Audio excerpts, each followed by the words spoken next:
보다 날카로운 시선과 보다 깊이 있는 분석으로 우리의 목소리를 내겠습니다. 리얼토크날 이번 주는 출범 100일을 앞두고 있는 문재인 정부를 점검합니다.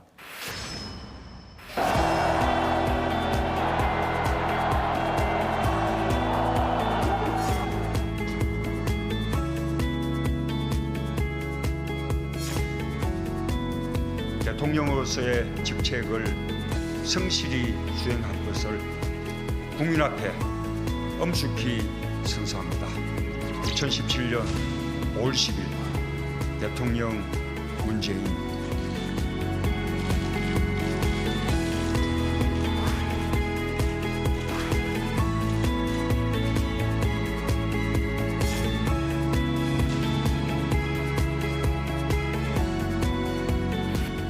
출범 100일째를 앞두고 있는 문재인 정부, 역시 눈에 띄는 것은 높은 지지율입니다. 그중에서도 광주 전남은 90% 이상의 지지율을 기록하면서 사실상 굉장히 뜨거운 성원을 보내고 있다고 생각이 되는데요. 이것을 어떻게 해석을 할 수 있을까요? 두 가지 측면을 일단 나눠봐야 될 것 같습니다. 그러니까 하나는 뭐냐면 어떤 위기감이 역으로 표출된 측면도 있다는 생각이 들어요. 그러니까 잘 돼야 된다. 이번에 잘 되지 않으면 문재인 정부의 성패뿐만 아니라 호남 지역의 앞으로의 미래가 걸려있는 문제이기 때문에 잘 되기를 간절히 바라는, 그러나 그것이 단순히 기대가 아니라 약간은 불안함, 삶에 대한 불안함과 위기감이 반영된 표현이 아닐까. 그렇기 때문에 조금은 절박한 의미의 높은 지지다, 이런 생각이 들고요. 이제 두 번째는 이 지지가 이제 전국에서 보이고 있는 평균적인 지지보다 좀 더 높긴 한데, 이제 전국에서도 한 74% 정도까지가 이제 나온단 말이에요. 이게 대략 탄핵 연대의 퍼센티지하고 비슷한 것 같습니다. 그래서 탄핵에 찬성했던 사람들이 수습이 잘 돼야 된다고 하는 그런 연대의식, 이런 것들도 일정 정도 반영이 되어 있는 것 같고, 당분간은 그런 운명 공동체적 성격이 남아있기 때문에 꽤 높은 지지율이 호남에서도 전국적으로도 이렇게 나타나고 있는 것이 아닌가, 이런 생각을 합니다. 그렇습니다. 뭐 역대 정권들하고 비교했을 때 지금 사상 최고치를 기록하고 있는 거 아니겠습니까? 물론 뭐 역대 정권 가운데서는 YS 정권 때 한 80%대를 했던 적도 초기에 있습니다. 근데 이제 YS 정권하고 지금 이제 문재인 정부하고 비교를 한다 그러면 공통점이 뭐냐 그러면 역사적으로 큰 사건이 있었다는 거죠. 그러니까 YS 정권 같은 경우에 그 이전까지는 군부 정권 아니었겠습니까? 그렇던 것이 최초의 문민정부로 돌아서면서 지금 우리가 지지율 얘기를 합니다마는 이 지금의 지지율이라고 하는 거는 상당 부분이 이 현 정권에 대한 기대 심리, 이런 것들이 이제 지지율로 나타난다고 보여집니다. 그래서 특히 이제 탄핵 정국으로 인해서 국정 공백이 상당한 기간 지속되었기 때문에 빠른 시기 안에 이제 국정 공백을 메워달라. 그리고 또 나름대로 갑자기 출범한 이제 정부가 되다 보니까 준비할 시간이 부족했던 만큼 그 국민 지지율이 나름대로 좀 아량을 베푸는 그런 면도 분명히 있겠고요. 집권 초의 지지율은 이미지입니다. 문재인 대통령이 이미지에는 굉장히 성공을 했습니다. 사실 뭐 이명박 대통령이 제 고향입니다. 목포 인근 대불공당에 뭐 임기 초에 뭐 전봇대 뽑으려 하니까 얼마나 사람들이 시원했습니까? 그런데 이런 식의 이미지는 한계가 있다는 겁니다. 좀 지나면 벌써 이제 문재인 대통령이 사회 각계 각층의 이해관계가 충돌하는 사안들에 대해서 대통령이 뛰어들 수밖에 없습니다. 또 상당 부분 대통령이 그런 현안을 지금 던지고 있습니다. 그렇다 보면 대통령의 지지율은 더 높아질 수 없는 그런 한계에 부딪힐 수밖에 없다는 거죠. 이게 이제 문재인 대통령의 비애는 너무나 높이 출발했다. 더 높아지기는 굉장히 어렵다. 이게 사실 비애입니다. 아마 청와대 관계자도 제가 만나보니까 그런 이야기 하더라고요. 더 이상 높아질 수 없는 얘기에 떨어질 수밖에 없는 자의 비애가 있는 것이다. 네. 그래서 이제 사실 뭐 대통령이 잘 되길 다 바라기 때문에 뭐 국민 모두가 잘 되길 바라는 거 아니겠습니까? 그래서 대통령이 높은 지지율 속에 잘 해주기를 바랄 뿐입니다. 전남 지역에서 또 전남 지역이 뭐 90% 이상 지지율을 이렇게 보내고 있는데 순천 지역이 또 가장 높은 지지를 그렇죠. 보냈다라고 하는데 특별한 뭐 이유가 있을까요? 지난 그 겨울과 올 봄을 넘어서면서 촛불을 통해서 국민들이 이야기했던 게 헌법같이, 그러니까 좀 국민들을 인간으로서의 존엄과 가치를 좀 가지도록 국가가 나라를 나라답게 좀 만들고 국가를 국가답게 좀 운영하고 국민을 좀 국민답게 대접하라고 했던 요구들을 지금 이신점심으로 문재인 정부가 그대로 받아들이고 있는 것 같기 때문인 것 같고요. 그렇기 때문에 저는 참 다행이었다 싶습니다. 순천 시민들이 그래도 현명하게 그런 부분도 잘 반영해서 표로 전국에서 최고 높은 득표를 만든 건 대단히 좀 큰 의미가 있다고 생각하고 근데 호남만 높은 게 아니고 대구 경북도 60%로 굉장히 지금 현재 이런 일이 없었던 그 평가가 있고요. 그다음에 부산, 울산, 경남의 경우도 거의 80%에 육박할 정도로 지금 문재인 정부에 대한 기대와 그다음에 정부 지지율도 대단히 높고 다만 이게 과연 지속될 것인가에 대한 문제는 앞으로 문재인 대통령이 어떻게 국정을 운영하느냐에 따라서 좀 달라지지 않겠는가 그런 생각을 이제 좀 거기서 해봅니다. 제가 지금 말씀 많이 죄송한데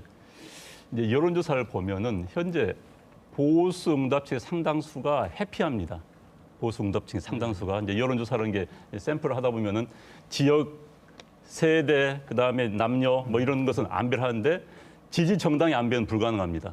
그렇기 때문에 여론조사에서는 지금 상당수의 보수 정당 지지자들이 잡히질 않습니다. 그러다 보니까 이제 보수 정당은 물론 현재 보수 정당이 몰락인 상태고 이른바 현재 집권당이 높은 건 사실입니다만 그것보다는 집권당은 좀 더 과대, 보수 정당은 좀 과소 그렇게 표본화돼 있고 그렇게 응집돼서 이제 잡히지 않았나 싶습니다. 그렇다면 이제 문재인 정부를 100일을 점수를 매긴다라고 하면 10점 만점에 각 패널 분들께서 몇 점을 주실 수 있는지 먼저 천성권 교수님께서 점수를 주신다면 몇 점 주시겠습니까? 제가 제일 먼저 해야 됩니까? 네. 예, 뭐 한 10점 만점으로 본다 그러면 한 7점 정도 드리고 싶고요. 정권 출범 초기에 지역에 대한 관심 이런 거를 좀 감안을 한다 그러면 플러스 1점 정도에서 한 8점 정도. 안영 원장님은 몇 점 주시겠습니까? 참 어렵습니다. 8점이 이제 기준점이 돼버렸어요. 높은 점수 사실 높은 점수 나왔는데요. 7점, 8점 주신 거죠? 현재 이제 여론조사가 70%대 중후반 정도 평균 나오고 있는 것 같아요. 그래서 저는 점수를 거기에 맞춰서 한 7.5점. 7.5점. 네. 저는 9.5점 정도 주고 아, 싶습니다. 김석수 장이 가장 높은 점수를 주셨는데 전 8.5점 아, 8.5 오, 점이요? 생각보다 싶은데 높네요. 예.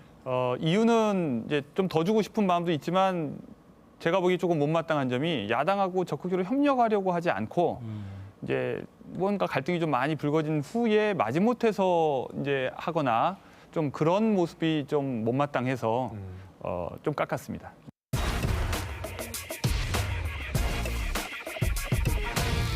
그럼 한 8점. 이유는 시원시원하잖아요. 전에는 모두 다 정치하는 사람들이 그냥 답답하고 그냥 뭐가 그냥 무엇인지 모르는데 지금은 다 소통을 하니까 잘하고 있습니다. 한 8점 정도. 좀 외교적인 면이나 북한 관련에 대해서는 조금 미흡한 것 같아요. 국내적으로는 긍정적인 반응이 많이 있지만 그래서 저는 8점을 주고 싶네요. 저는 10점 드리고 싶은데요. 기대했던 만큼 지금 잘하고 계시고 뭐 인사나 이런 것도 마찬가지고 시민들하고 소통하는 것도 너무 잘하고 계신 것 같아요. 일단 한 8점 정도. 이유는 일단 앞에 했던 것보다는 상대적으로 비교가 되는 부분이 많으니까 아무래도 점수가 더 높게 평가가 되지 않을까 싶은 게 가장 큰 것 같아요. 저는 8, 9점 드리고 싶은데요. 이유는 뭐 소신껏 잘하고 계신 것 같아서 저는 되게 만족스럽고 10점까지는 아직은 아닌 것 같고 8점 정도 주고 싶은데 일자리 창출 쪽으로 되게 많이 해주셨다고 들었거든요. 뉴스 기사로. 그 문재인 정부가 내건 국정과제 1호가 이제 적폐청산과 부정부패 척결인데요. 우선 이제 최순실 국정농단 사태와 관련한 진상 규명을 여러 차례 지금 하고 있는 상황이고 그 적폐청산 작업 중에서 가장 시급한 과제가 무엇인지. 저는 그 사회 전반에 만연해 있는 갑질 문화, 제도화된 갑질 문화를 해소하는 것이 제일 중요한 문제가 아닌가 싶습니다. 지난 정부 그 보수 정권 10년 사이에 어떤 뭐 재벌 위주의 정책들, 뭐 부자를 위한 정책들이 쭉 펼쳐지면서 이런 갑질이 아주 곳곳에 사회 만연화되어 있습니다. 최근에는 뭐 굉장히 큰 유명 프랜차이즈와 가맹력 간의 비이성적 관계들이 좀 있었지 않습니까? 근데 저는 이건 굉장한 폭력이라고 생각합니다. 폭력이 의외로 많은 부분에서 우리나라의 법률과 제도와 이런 조건에서 제도화되어 있다. 두 번째는 그 무엇보다 정치개혁일 것 같고 그중에 가장 큰 것은 선거제도 개혁, 그다음에 공직선거법에 대한 법 개정이 필요하지 않겠나 싶습니다. 국민의 말할 기회를 주고 표현의 자유가 있어야 되는데 대한민국의 공직선거법은 180일 이후가 되면 국민이 어떤 선거 의사와 관련된 표현도 할 수 없게 되어버려 있는 것이죠.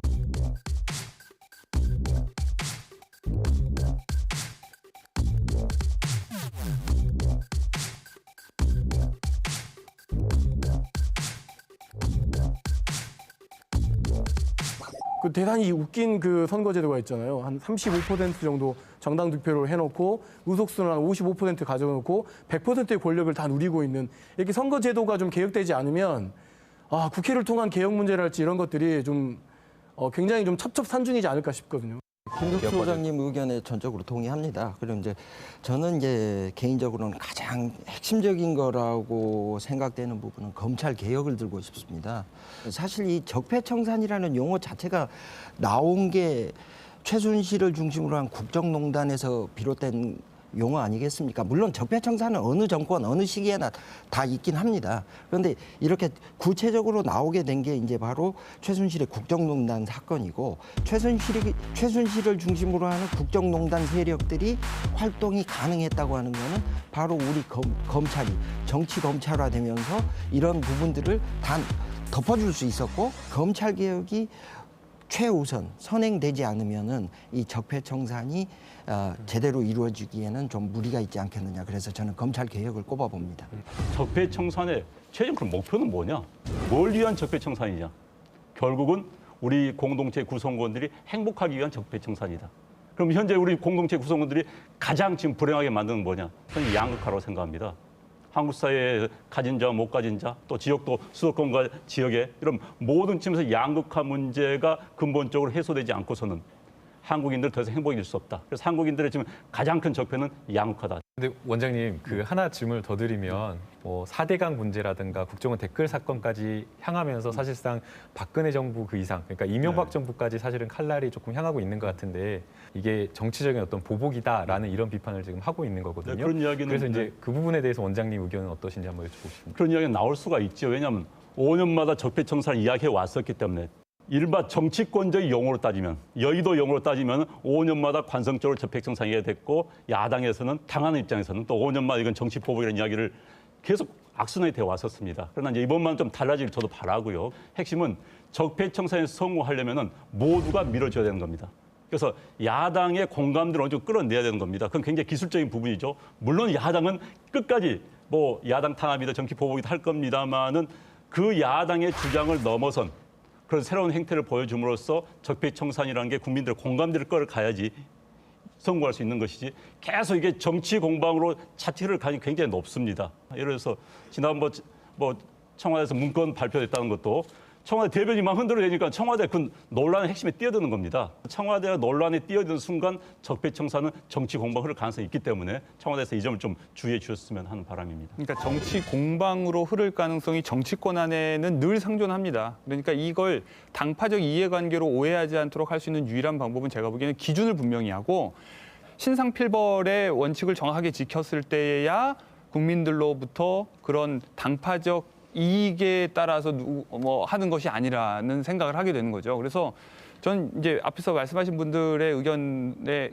숟가락을 얹어서 저 말대로 표현을 하자면 그러니까 신뢰 회복이 제일 중요하다고 봐요. 그러니까 양극화를 원인이라고 했을 때 오해가 생길 수 있는 게 뭐냐면 그러니까 뭔가 이렇게 포퓰리즘적으로 요즘 이제 자꾸 그런 유혹에 빠질 수도 있는데 뭔가 박탈된 사람들을 인위적으로 도우려고 하는 그런 정책으로 나갈 수도 있거든요. 근데 오히려 더 중요한 것은 거래가 공정해지는 것이고 사람들이 서로 믿고 행동할 수 있도록 해주는 것이 중요하고 그러려면 기준이 분명해야 되고 그리고 내 편이면 잘못했는데도 살짝 감싸주고 남의 편이면 잘못한 걸 과거 거라도 들춰내서 처벌하는 이런 행태가 아니라 명확하게 기준에 맞춰서만 나가면 신뢰를 회복할 수 있다고 저는 생각합니다.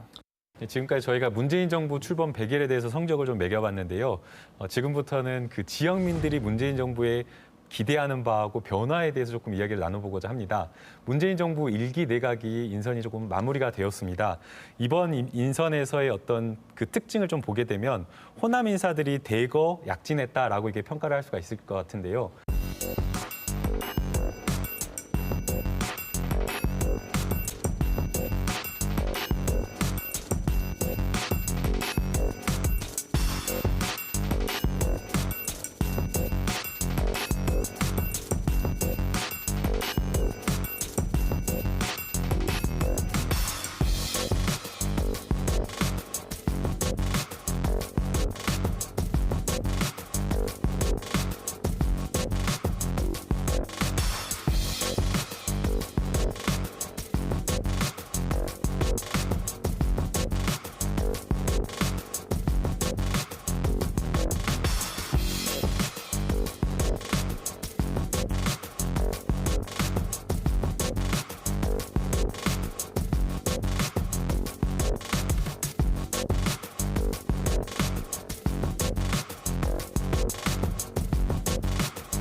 안영환 원장님, 그 지역민들 입장에서는 굉장히 좋은 일 아닌가요?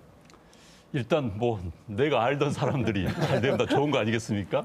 사실 호남민들의 그 소외, 제가 과거에 이제 한나라당 대변인 하면서 저 그걸 많이 좀 봤습니다. 그 당시 이른바 제가 이제 한나라당 대변인 시절에 저도 뭐 힘 있는 자료라고 할 수 있겠죠. 그런데 진짜 정권에 실세할 때 그런 이야기 한 적이 있습니다. 자, 내가 호남 출신인데 호남인들 마음을 다독이는 방법은 별거 없다. 인사다. 인사다. 자, 중앙 정부에 나와 있는 호남 사람들은 대개 동네에서는 잘 나간다는 이야기 듣는 사람들이다. 이 사람들이 인사해서 불이익을 받는 순간 그 동네에 소문이 착 퍼진다. 이런 거 신경 좀 쓰면 되는 거 별로 어렵지는 않다. 그러니까 이제 그분의 대답이 어떻게 믿을 수 있냐, 이거 호남 사람들. 그래서 제가 너무 답답해가지고 아니, 관료들은요 기본적으로 합니다. 관료들은 지시에 따라 하는 구조화에 있습니다. 그래서 믿는다 못 믿는다는 건 그 차원의 문제가 아닙니다. 저를 못 믿으십니까? 이런 이야기 한 적이 있는데. 그래서 아무튼 뭐 이번에는 그동안 인사 안배가 아니라 주요한 정책을 결정할 수 있는 자리에 갔다는 게 중요합니다. 지금 많은 분들이 거기 가셨습니다. 이분들이 과연 그러면 중요한 정책을 결정해야 되는데 그야말로 또 뭐 청와대 눈치 보다든지 이런 데 흐르면 안 되겠다는 생각이 들어요. 그래서 좀 이낙연 총리 저 잘 압니다. 그런데 요즘 보면 좀 더 목소리를 내줬으면 좋겠습니다. 이낙연 총리가 뭐 하다못해 언론에서는 뭐 밑에 있는 부하 직원들 인사까지 청와대에서 한다는 이야기가 나오고 있어요. 물론 그건 사실 아니기를 바랍니다. 뭐 언론 보도기 때문에 확인 여부를 사실 여부 확인할 수 없지만 그러나 어쨌든 이런 분들 좀 목소리를 내서 자기 역할을 충분히 해줬으면 하는 바람을 가지고 있습니다. 호남 출신 인사들이 이번 정부에서 많이 이제 들어가게 된 것을 너무 과장해서 해석할 필요는 없는 것 같아요. 그러니까 지난 10년 동안 어떻게 보면 다른 지역 사람, 특히 이제 영남 쪽 사람들이 많이 이렇게 발탁이 되면서 상대적으로 그렇게 형성되는 그 권력 자장에서 바깥에 있는 사람들이 덜 부패할 가능성이 훨씬 높죠. 그러니까 똑같은 능력을 가지고 있을 때 물론 이제 문재인 정부가 호남을 조금이라도 더 신경 쓰려고 하는 마음이 없었다고 생각하지는 않지만 일부러 호남만을 생각해서 막 이렇게 골라 뽑았다기보다는 어떻게 보면 능력에 비해서 저평가된 사람들 그리고 지난 정권의 어떤 적폐라고 우리가 부르는 어떤 권력형 비리에 덜 연루된 사람들을 찾다 보면 자연스럽게 호남 출신들이 많이 등용될 수 있고 그리고 정치권에서도 마찬가지로 그럴 수 있지 않았을까 이런 생각을 합니다. 그리고 지난 7월 19일이었죠. 네. 그 새 정부가 발표한 이제 100대 국정 과제 중에 우리 지역 이제 현안이 굉장히 많이 포함되었는데요.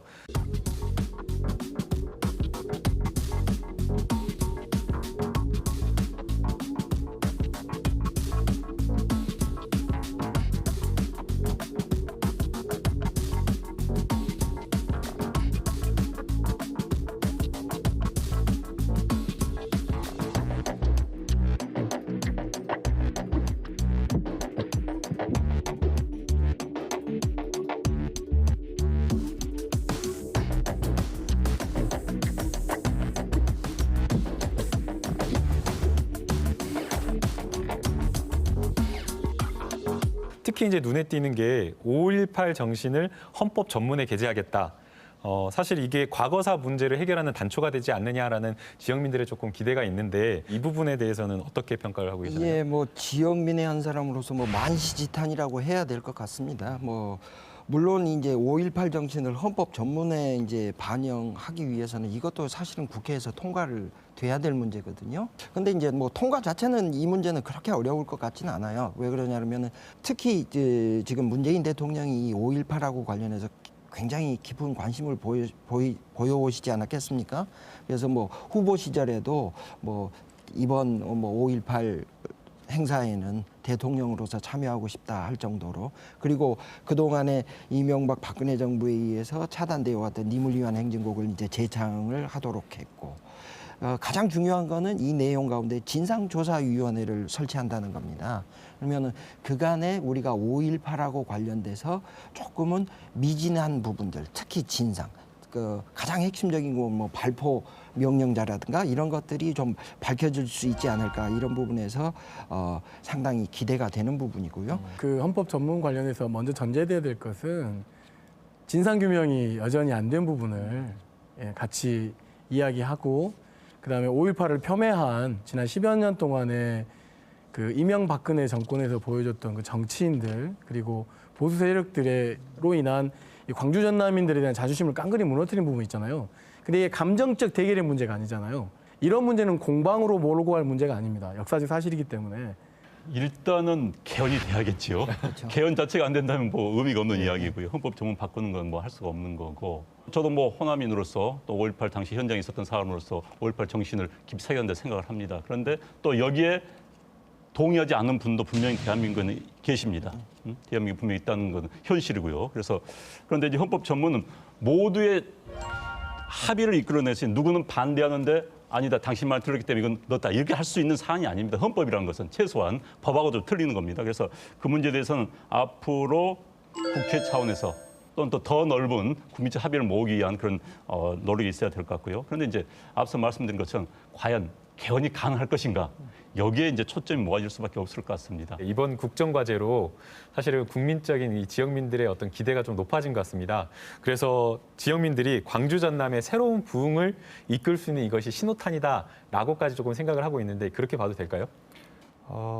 적기인 것은 분명한 것 적기는 같습니다. 맞다. 적기인 것은 분명한 것 같고 특히 지금 문재인 정부에 대해서 높은 기대감을 가지고 있는 이유의 다른 이면에는 삶의 어떤 불안함에 대한 그런 심리도 반영이 되어 있다고 보거든요. 그러니까 그런 의미에서 지금이 호남 지역을 낙후되었던 호남 지역을 조금이라도 발전시키려고 하는 의지를 가지고 있는 정권이기 때문에 지금 뭔가를 할 필요가 있다. 그리고 호남민들도 지금 절실하게 바라고 있고 그리고 더 나아가서 전 이제 중요한 부분이 지금 거시적인 차원에서 산업 구조가 변하는 시기입니다. 지금 그래서 정규직 중심의 어떤 사무직 노동자 또는 블루칼러 노동자 공장에 출근하고 뭐 이런 식의 노동 패러다임이 사실 어떻게 보면 쇠퇴해 가고 있거든요. 그러니까 고용이 점점 줄어드는 패러다임으로 이제 줄어들고 뭔가 새로운 패러다임을 만들어야 되는 그 이제 전환점에 있기 때문에도 더더욱 바로 이 시기를 우리가 어떻게 보면 잘 잡아야 되고 이 때를 이용해서 미래 패러다임에 맞는 체질 개선을 하지 않으면 안 된다. 이제 어떤 그런 의미에서는 굉장히 좋은 적기고 신호탄도 맞다고 생각합니다. 이번에 포함된 것 가운데 광주형 일자리 사업 이거에 조금 관심이 있습니다. 무슨 얘기냐 그러면 사실 광주형 일자리 사업이라고 하는 거는 이제 민선 6기에 이제 광주시에서 이제 적극적으로 추진했던 사업인데 사실 그동안에 그렇게 큰 성과를 내지 못한 것도 사실입니다. 근데 이제 광주형 일자리를 간단하게 얘기한다 그러면은 노, 사, 민, 정 이게 이제 대타협을 통해서 그러니까 노동자, 기업뿐만이 아니라 지역사회라든가 그다음에 정치권까지 대타협을 통해서 양질의 일자리를 만들고 그 부를 재분배하는 이게 이루어진다 그러면은 광주에서 이게 성공을 한다 그러면은 전국의 어떤 롤 모델로서 작용할 수도 있기 때문에 저는 이제 광주형 일자리 창출 이 국정과제에 대해서 이제 상당히 좀 관심이 있는 부분입니다. 결국 이제 잘 되냐 마느냐 관건은 사실 이제 충분한 재원이 마련되는지와 연결이 될 것 같은데요. 이제 문재인 정부에서는 이제 초고소득 기업이나 개인에게 뭐 핀셋 증세나 부자 증세를 하겠다라고 지금 계획을 밝힌 바 있습니다. 이 부분에 대해서 어떻게 생각하신지 이 부분은 안영원 원장님께 조금 먼저 질문을 드리겠습니다. 뭐 문재인 대통령 정부가 100대 과제를 밝히면서 스스로 이야기했습니다. 이 재원만이 한 178조 정도 든다라고 이야기했습니다. 그런데 이제 200페이지짜리 자료에 재원 마련 대책 관련 3페이지밖에 없었어요. 197페이지가 이제 계획을 이야기한 겁니다. 그러니까 이제 야당에서 공격이 들어왔습니다. 무슨 돈으로 할래? 하니까 이제 여당에서 뭐 대통령 입으로 한 이야기는 당시 아니었습니다만 추미애 대표라든지 뭐 김부겸 현 장관이죠. 장관이 하면서 증세가 필요하다 했는데 이 증서를 해도 현재 재원을 마련할 수 있는 건 한 4조밖에 안 됩니다.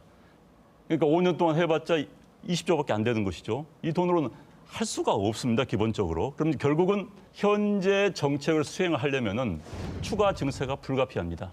그런데 정부 입장에서 보면은 추가해서 이야기가 굉장히 어려울 겁니다. 특히 내년 지방선거 있습니다. 역대 어느 나라에서 어느 정부든지 간에 선거 앞두고 증사 이야기했다가 선거에서 이긴 경우가 없습니다. 굉장히 부담스러운 이야기입니다. 그러나 이제는 정직해져야 합니다. 참 불편한 진실입니다. 증세 문제에 대해서는 우리가 한번 이야기를 터놓고 이제 이야기할 때가 됐다는 생각이거든요. 사실 그동안 많은 한국 사람들이 국가가 사회가 공동체가 날 위해 뭘 해주고 있느냐 이런 데서 많은 의구심을 제시해 왔습니다. 그런데 국가가 할 수 있는 것은 기본적으로 돈을 쓰는 겁니다. 어떤 돈이냐? 세금에서 나올 수밖에 없는 겁니다. 정말 고양이 목에 목달기입니다. 그렇죠. 고양이 목에 방울달기입니다. 그래서 이 문제에 대해서는 현 정부도 이제는 까놓고 이야기해야 됩니다. 그리고는 정말 국회에서 논의해야 되는 겁니다. 사실은 돌파구 사실은 없어요. 근데 이제 고민거리가 있는 거죠. 지금까지 정부가 세금이 어떤 경로를 통해서 어떻게 사용되는지에 대해서 단 한 번도 국민들에게 자세하게 설명한 경우가 별로 없어요.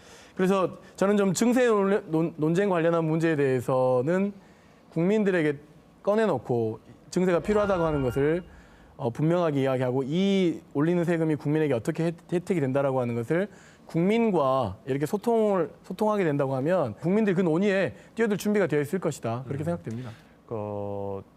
막상 유권자들이나 시민들이 증세 문제를 솔직하게 받아들일 준비가 되어 있다고 저는 별로 생각하지 않아요. 그러니까 여론조사를 해보면 증세 찬성하는 사람들은 86%지만 정작 자기가 내지 않을 거라고 생각하고서 그렇게 대답하지 자기가 더 내야 된다 그러면 그건 반대한단 말이에요. 그러니까 부자 증세에 찬성하지 자기 증세에 찬성하지는 않아요. 그러니까 담배값 올리는 거에 대해서 뭐 반발도 심했고 그래서 이제 이것도 이제 지자체에서 논의를 할 때 저는 지역민들이 일정한 부담을 할 각오를 하는 쪽으로 선거 국면이 활용될 수 있으면 좋겠어요. 그러니까 그냥 어디선가 하늘에서 돈이 떨어져서 우리에게 좋은 선물이 주어지고 우리는 가만히 아무런 비용 부담이나 노력하지 않고서 그냥 이익만 먹겠다는 자세는 좋지도 않고 앞으로 가능하지도 않을 거고 그러니까 이제 몇 년 지방자치제를 운영한 결과가 민간 자본 유치해가지고 바로 이 매칭 펀드를 대신 했다가 결국은 뭐 세금 낭비했대 이런 이제 불만이 나중에 터져 나오잖아요. 그러니까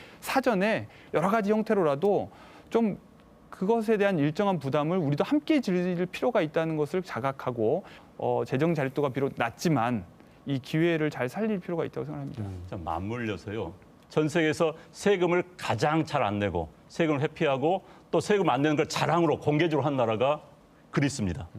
근데 제가 그리스를 한번 가보니까 어느 정도냐면은 그리스에서 이제 우리나라처럼 부자들 세원을 발굴하기 위해서 집에 풀장, 수영장 있는 집을 찾아내려고 합니다. 그런데 문을 안 열어줘요. 그러니까 항공 촬영을 할 수밖에 없습니다. 그래서 항공 촬영을 통해서 풀장 있는 집을 찾아내려고 하는데 그 촬영을 해서 찾아낸다고 하니까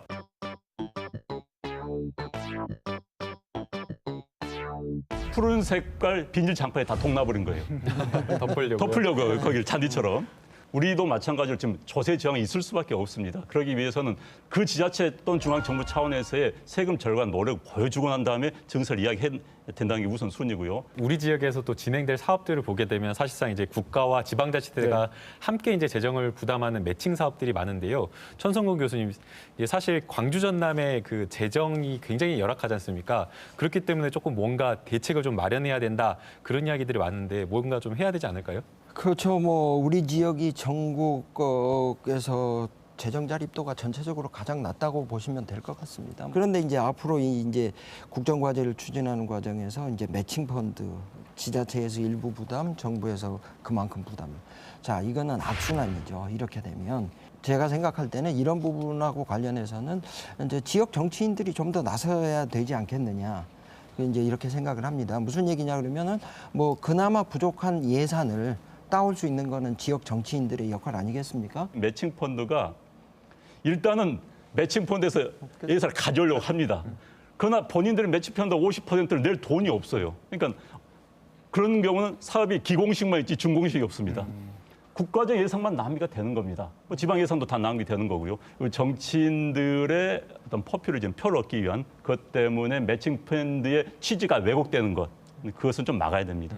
엑스포 이벤트 이런 대표적인 단기 사업에 재정을 많이 낭비하는 거, 그거 국가가 낭비하는 겁니다, 사실은. 매칭 펀딩으로 줬을 때 지방에 엄청나게 큰 그 재정 부담이 들어오거든요. 이런 문제부터 하나씩 지방자치 내에 있는 적폐들도 하나씩 좀 이렇게 리스트화 해볼 필요가 있는 것이죠. 제가 그럼 지방 정부에 좀 순서를 좀 한번 하고 싶습니다. 왜냐하면은 중앙 정부도 부족한 게 굉장히 많습니다. 그런데 중앙 정부는 견제가 굉장히 많아요. 야당의 견제가 있습니다. 또 언론도 견제를 많이 합니다. 근데 지방 같은 경우는 뭐 언론 견제가 있고 시민사회단체 견제가 있지만 기본적으로 지방자치단체장과 집권당이 같은 경우가 굉장히 많습니다. 또 영원하면 비슷합니다. 그러니까 집권당과 뭐 광역의회든 기초의회는 의회에 다수당이 갔기 때문에 견제 기능을 못한 경우가 굉장히 많습니다. 그렇기 때문에 정말 예산 절감과 이런 문제에 대해서 제대로 그러니까 견제 기능이 작동을 못한 경우가 굉장히 많거든요. 오히려 그건 중앙 정부가 더 많다는 게 저 생각입니다. 사실 구조적인 중앙 집권적인 구조를 갖고 있기 때문에 원장님께서 이야기하는 그래서 이제 지방자치를 하는 건데 지역에서의 일당 독재 체제. 그렇죠. 이것이 견제가 불가능하게 만드는 것이죠. 그래서 이 문제부터 우리 한 번쯤 우리가 고민해 봐야 되는 겁니다. 그래서 선거제도 개혁이 필요한 거고 네. 정당별 의석수에 따른 의석을 배분하는 연동형 비례대표가 그래서 필요한 겁니다. 그러니까 저도 그러니까 지금 뭐 영원하면 문제 똑같아요. 사실은 뭐 어느 특정 지역의 문제가 아니라. 국민으로 봤을 땐 정말 민감한 부분 아니겠습니까? 문재인 정부에서 탈원전하고 관련해서는 공론화위원회를 만들어서 지금 이제 추진을 하고 있지 않습니까? 그마저도 좀 문제가 있죠. 정치권에서는 자신들의 정치적인 부담을 줄이기 위해서 공론화위원회에 이 칼자루를 넘긴 거고, 공론화위원회에서는 자신들의 어떤 법적 책임을 피하기 위해서 또 우리는 결정권이 없다 이렇게 이제 서로 이제 내치고 있는데, 저는 탈원전 부분도 당연히 해야 되겠지만 이 증세 부분에 관해서는 정말로 국민 공감대를 형성하기 위한 공론화위원회가 절실하게 필요한 부분이라고 생각을 합니다. 패널 분들께서 이제 증세 문제를 정말 뜨겁게 이야기를 해주셨는데요. 국정과제 추진하면서 사실상 이 증세 문제 말고도 여러 가지 넘어야 될 산이 많은 것으로 생각이 되는데요. 최근 발표한 100대 국정과제 중에서 무려 91개가 국회 동의가 필요한 사안이라고 합니다. 이렇게 첨예하게 여야가 대립하고 있는 상황에서 과연 이런 추진 과제들이 야당의 동의를 얻어서 가능할 것인가, 이게 또 문제가 되는데요. 이게 가능할까요? 일단 뭐 정부 여당의 능력의 문제이고 또는 한국 정치권 전체의 문제겠죠. 한국 정치의 가장 큰 맹점이 의사결정을 제대로 하지 못한다. 의사결정을 합리적으로 하지 못한다. 의사결정을 신속하게 할 수 없다. 이런 게 가장 큰 맹점 중에 하나입니다.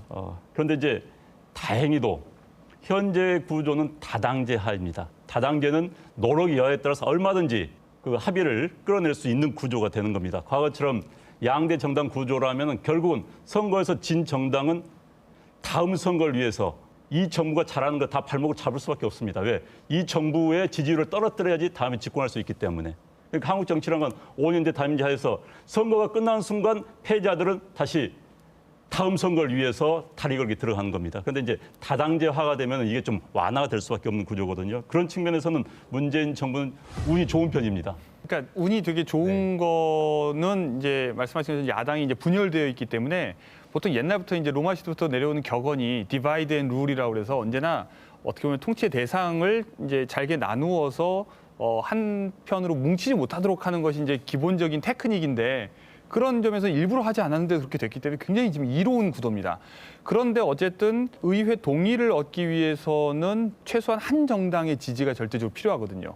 그래서 제가 보기에는 이걸 제도적인 연정이나 협치 형태로 가져가려고 하지 않는 것 같고, 애초부터 계획이 사안에 따라서 거래를 하는 형태로 앞으로 갈 것 같아요. 그래서 어떤 경우에는 국민의당과 그런 필요한 것을 주고받으면서 협력을 구하고 그때 이렇게 해결하면서 넘어갈 수 있을 텐데, 만약에 그 테크닉을 제대로 발휘하지 못하고 거래 자체를 굉장히 불온시하기 시작을 하면 이거 이제 꽉 막히게 되겠죠. 그래서 저는 지지자들도 일단 거래라는 것이 정치에서는 그렇게 더러운 행위가 아니라는 것을 조금 너그럽게 봐주셔야 될 것 같다, 이렇게 생각합니다. 다당제 구도가 굉장히 좀 중요하다라고 생각이 되는데요. 우리 지역에서 이제 문제가 되는 게 문준영 제보조작 사건 때문에 국민의당 지지율이 사실상 한 자리에 지금 머무르고 있는 상황입니다. 이런 상태라면 사실상 이제 내년 지방선거에서 민주당이 압승할 것이라는 이런 기대가 있는 상황인데, 사실 이런 국민의당의 어떤 그 위치가 내년 뭐 지방선거라든지 아니면 지역에 어떤 영향을 미칠지, 이 부분에 대해서 조금 공진성 교수님 이 말씀을 좀 먼저 해주시면 좋겠습니다. 내년 지방선거가 어떻게 될지, 다시 예전처럼 일당 우위 체제로 돌아가게 될 가능성이 지금 가장 높은 상황이죠, 사실. 유권자들이 이렇게 좀 못났어도 좀 키워주려고 하는 마음을 좀 보여야 되는데 너무 확 내치는 거예요. 그러니까 뭐 바른정당도 마찬가지고 또는 국민의당도 마찬가지고 정의당도 그런데, 이 지역에서 왜 경쟁을 살려주려고 하는 그런 의식을 안 하는지, 그러니까 의식이 없는 것도 있을 수 있고 아니면 그렇게 다른 마인드가 없는 거라면 이 지역 내에서 굳이 다당제가 필요하다고 주장을 억지로 하는 것도 무의미할 수도 있겠다, 이런 생각도 가끔은 또 해봅니다. 그래서 요즘 저는 약간 좀 유보적인데, 현재처럼 특정 정당의 지지도가 높아지고 또 여타 다른 정당의 지지율이 한 자릿수 이하로 떨어질 경우에는 선거에 나갈 수 있는 후보들의 자질에서도 차이가 나버립니다. 특정 정당 몰려버린 겁니다. 그러니까 부익부 빈익빈이 가수가 될 수밖에 없는 것이죠. 그러다 보면 선거 결과는 빤히해지는 겁니다. 이러한 정치 현실은 바람직하지 않다고 보는 거고요. 상대 당들 좀 힘을 냈으면 좋겠습니다. 정말 힘을 내서 균형이 이루어질 수 있는 최소한 견제로 가능한 그런 상태가 이루어졌으면 하는 바람을 가지고 있습니다. 소장님 또 궁금한 게 지역민들 입장에서는 또 내년 지방선거를 앞두고 더불어민주당과 국민의당이 또 통합하는 거 아니냐 그런 이야기도 있는데 어떻게 보시나요? 통합될 것 같지는 않습니다. 가령 시나리오를 좀 써보면 지금은 굉장히 압도적으로 더불어민주당의 공천이 높고 양당이 합당할 가능성이 대단히 낮다고들 그 정치평론가도 이야기하지 않습니까? 근데 이런 경우에는 탈당을 하고 무소속으로 나갈 가능성이 대단히 높지 않을까, 국민의당 후보들이. 근데 저는 이제 이 과정에서 공천제를 빼면 후보군이 굉장히 자질만 놓고 선출하게 되기 때문에 상당히 의미가 있게 되는데 정당 구조 속에서 정당 공천을 유지하는 가운데서 내년 지방선거가 실행된다고 하면 힘 있는 정당의 후보들이 당선될 가능성이 대단히 높지 않을까 이런 우려가 좀 됩니다. 근데 지금 당장 내년만 놓고 보면 차라리 그렇게 힘 있는 정당이 잘 공천해 주는 것이 결과적인 당선자의 퀄리티는 오히려 보증이 될 가능성이 높아요. 왜냐하면 만약에 정당 공천을 하지 않고 다 무소속이 남발하면 당선되는 사람이 얻는 득표율은 굉장히 낮아집니다. 그러면 또 분명히 이제 정당성 시비 걸리고요. 그리고 그 후보들에 대한 AS라든지 책임을 물을 수 있는 구조가 없어져요. 그래서 이 논쟁에 불 붙여주셔서 교수님 대단히 감사하고요. 그래서 주장하고 싶은 것이 사실은 지난 총선에서 민주당이 공천에 실패했기 때문에 광주 전남에서 호남 지역에서 아주 실패했지 않습니까? 근데 이제 저는 자꾸 선거 제도에 대한 문제가 있다고 구조적인 개혁이 필요하다고 하면서 연동형 비례대표제 이야기하면서 지역 내에 뭔가 지방자치의 적폐들 그런 것들을 좀 덜어내기 위한 과정들이 좀 필요하고 교수님 생각이 좀 전적으로 동감하면서 실질적으로 이런 구조 속에서 내년 지방선거가 된다고 하면 사실은 끔찍합니다. 사실은 개인적으로. 끔찍보다 그러니까 저는 이제 그래서 공천을 안 하는 것이 더 나은 결과는 나은 건 아니라는 거죠. 예. 뭐 저는 또 이제 그 부분하고 관련해서는 지난 총선에서 우리 지역에서 사실 몇십 년 만에 처음으로 우리 지역민들이 선택의 즐거움을 가졌던 것도 사실입니다. 그리고 또 그때만 하더라도 더불어민주당이 집권 여당이 아니지 않았겠습니까? 지역민들의 선택이라고 하는 것은 새로운 대안정당을 통해서 야권의 견제 뭐 이런 뜻들도 있기 때문에 정치 발전이라든가 이런 것들을 생각해서 그런 부분 대안정당에 대해서도 관심이 있는 부분도 아직 계신 걸로 저는 알고는 있습니다. 네, 이제 또 지방선거를 앞두고 뜨겁게 이제 논쟁이 될 만한 게 또 개헌 문제죠. 이 부분에 대해서는 좀 단도직입적으로 한번 여쭤보겠습니다. 원장님, 개헌 될까요, 안 될까요? 일단 쉽지가 않을 것 같습니다. 저는 뭐 개헌을 했으면 하는 바람, 또 해야 된다는 그런 생각을 가지고 있습니다만은 현재 정치 구도상 쉽지 않을 것 같다. 그러니까 집권을 하기를 원하는 세력별, 또 정파별로 결국은 권력 구조를 놓고 생각이 다르기 때문입니다. 뭐 국민들 여론조사하면은 압도적인 다수가 개헌을 원하지만은 어떤 권력 구조를 원하느냐 물어보면 또 다 생각이 틀립니다. 과연 권력 구조에 관한 문제에 대한 합의점이 이루어낼 것인가? 물론 개헌에서는 이 권력 구조 부분은 아주 중요한 부분은 아닙니다. 그러나 아주 결정적인 부분이 될 수밖에 없는 게 또 우리의 현실입니다. 그래서 정치인들 또 정치 세력 간 또 대통령과 각 여야 간의 어떤 이해관계 이 등을 고려할 때 쉽게 절충점을 찾기가 어려울 것이다 이런 생각이 듭니다. 그런데 교수님 지난번 대선 때 정치인들 개헌에 대해서 약속한 거 아닌가요? 개헌을 하겠다고 약속을 했지 개헌이 될 거라고 예언하지는 않았기 때문에 다들 하고 싶고 하자고 할 겁니다. 근데 그 안에 대해서는 각자 다 다른 생각을 가지고 있는 거죠. 제가 보기에는 여기 앉은 5명도 합의가 안 될걸요.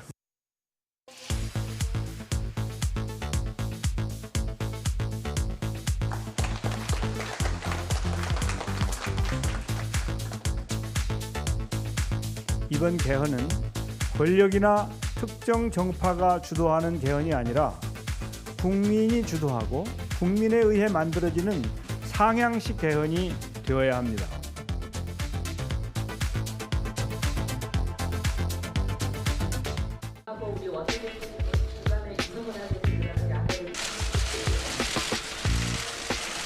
통일을 준비하는 헌법이 돼야 되고 또 어느 정도 합의가 봐진 분권형 대통령제의 형태가 취해지지 않을까.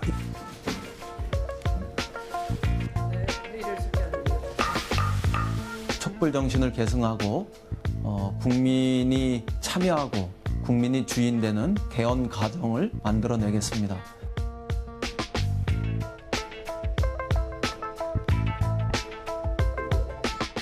저는 이 개헌에 대한 이야기는 정치권이 약속을 먼저 지키는 게 좀 필요할 것 같고 이 문제는 철저하게 좀 국민적 시각에서 바라볼 필요가 있다고 생각됩니다. 방금 안 원장님께서 말씀하신 권력 구조를 놓고 보면 정당이나 국회에서 놓고 보면 개헌은 굉장히 쉽지 않습니다. 그러나 국민들이 봤을 때 광화문 일가하듯이 헌법에 어떤 부분이 개정됐으면 좋겠느냐, 어떤 내용들이 들어갔으면 좋겠느냐라고 하는 공론화 과정들이 반드시 좀 거치게 될 거라고 생각되거든요. 그런 과정에서 합의된 만큼의 개헌이 이루어지지 않을까 싶습니다.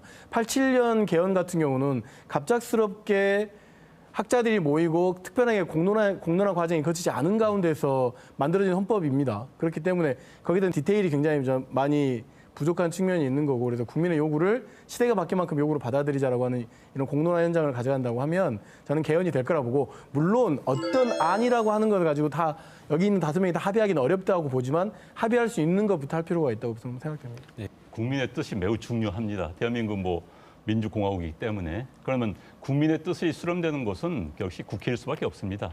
대한민국은 누가 뭐래도 헌법상 대민주주의 체제를 지향을 하고 있기 때문에요. 그래서 국민의 뜻이 국회를 통해서 수렴돼서 결정은 국회에서 하는 겁니다. 단 국민의 뜻을 무시할 수는 없을 겁니다. 아마 어느 국회의원이 무시할 수 있겠습니까? 요즘 세상에. 그러나 정파적 이해관계 때문에 그 국민의 뜻을 모으는 노력이 왜곡되거나 또 부족해서 안 된다는 건 제 생각이고요. 그러나 결국은 국회의원들의 또 솔직히 좀 자질 문제 좀 제기하고 싶습니다. 그러니까 솔직히 그래서 굉장히 좀 대민주주의 체제 하에서는 게 중요한 생각입니다. 또 하나 이제 지역민들 입장에서 관심을 갖는 게 지방 분권형 개헌인데요.